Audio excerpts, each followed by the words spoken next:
didn't think he would get, but suddenly he's still up there among the leaders, not far off the top now. And yeah, we jump into round 6. It's been breathless action so far, and long may that continue. Definitely. Ella Mamar is now on 4.5 points. Magnus Carlsen is on 4 points. Hikaru Nakamura is also on 4 points. These two players are still on a perfect score. We have Svane against Maghsoodloo here in round 6.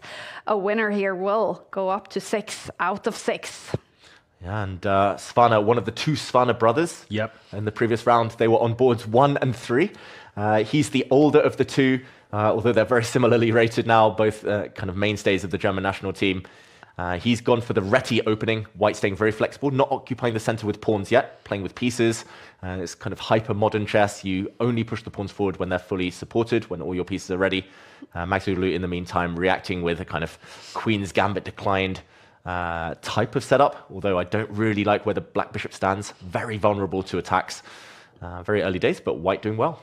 Yeah, I did actually notice the other day that the brothers, Rasmus and Fredrik Svane, they were 1 point separating them on chesscom blitz rating. One was 3,059, the other 3,058. That's as close as it gets. You know, as siblings, that's going to be like rivalries boasting around the dinner table. Yeah.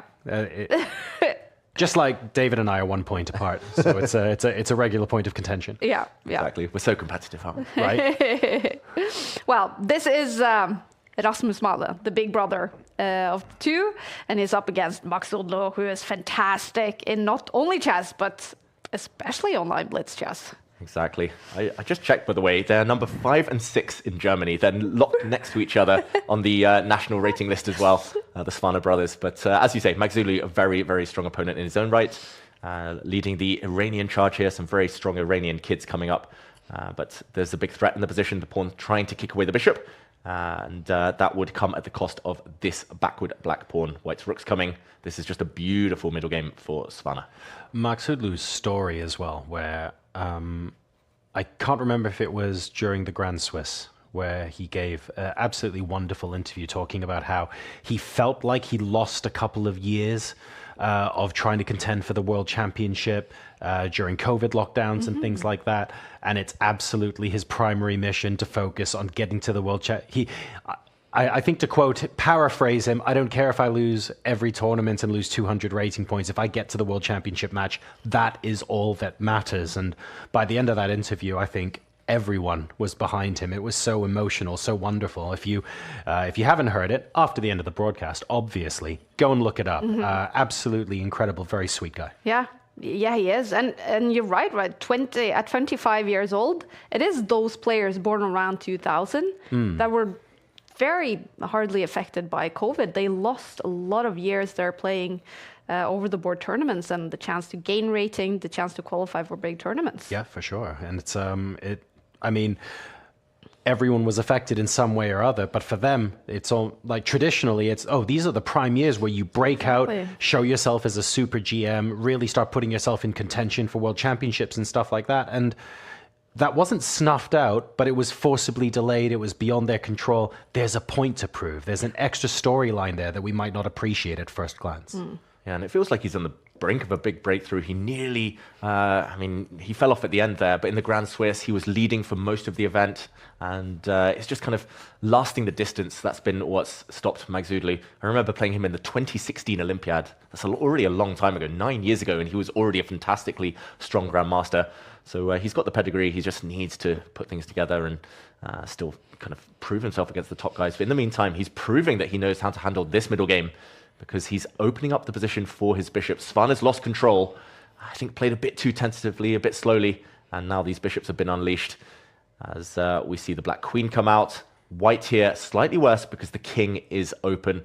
Double pawns as well. If black can somehow generate an attack, maybe starting by bringing the rooks across, and it's looking good for Maghsoodloo. A minute down, though, on the clock.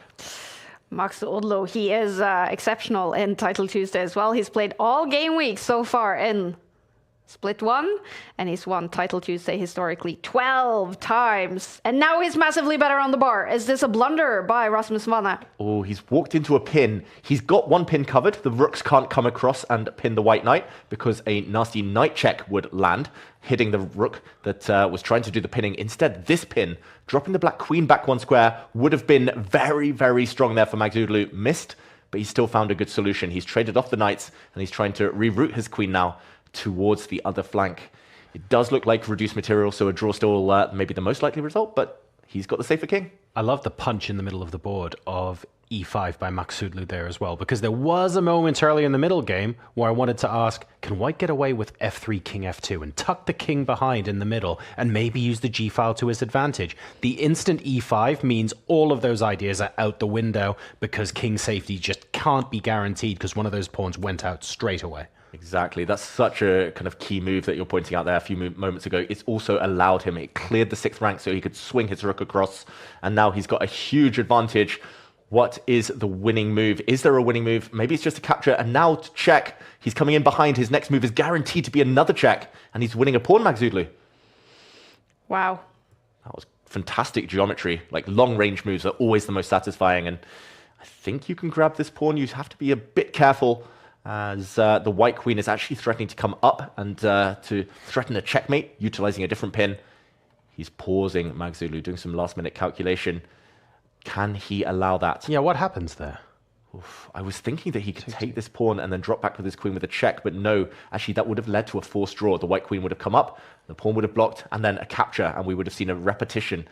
For anyone at home, that would have ended in perpetual check. Instead now, Maghsoodloo didn't win the pawn, and the white queen guards this little guy now. Looking level suddenly. These two guys are fighting to go up to 6 out of 6. Perfect score. Magnus Carlsen is fighting to stay in the fight to win Title Tuesday Game Week 8, and he's won in round 6. Magnus Carlsen is now on 5 points. Hikaru Nakamura is slightly better in his game against Mahdavi. Hikaru has also lost a game. Both Magnus and Hikaru needs to win games to stay in the top. You can see the frustration from Svane there. He's going to feel like he's lost a thread just a little bit. Maybe he thought he had something better. Maghsoodloo, maybe this wasn't like a move where white was suddenly better a couple moves ago. This could be leftover frustration from when Maghsoodloo was much better before. And that could just be relief in finding this position where actually he's not losing and he's able to make some pushes of his own. Yeah, I think Svane might have had half an eye on the clock, where Maghsoodloo was around the 1 minute mark when there were queens still on the board. If you kept them on a bit longer, maybe you force the opponent to lose a bit more time, you force the clock lower, and then you make your move. So Svane shaking his head. He knows that he's on the defensive here. He cannot afford a rook trade because black has the outside pass pawn. Black's H pawn potentially doing some damage if the rooks ever come off. So he's just fighting for a draw, and we might see that draw here and now. Maghsoodloo needs to bail out. No time. Will Svane play for the win? If he goes this way, it means he wants to win this game, but huge risk attached. Moment of truth, and there we go. It is a draw. How are they feeling about this draw? Who's happy? Who's upset? Neither happy. You can see on the camera.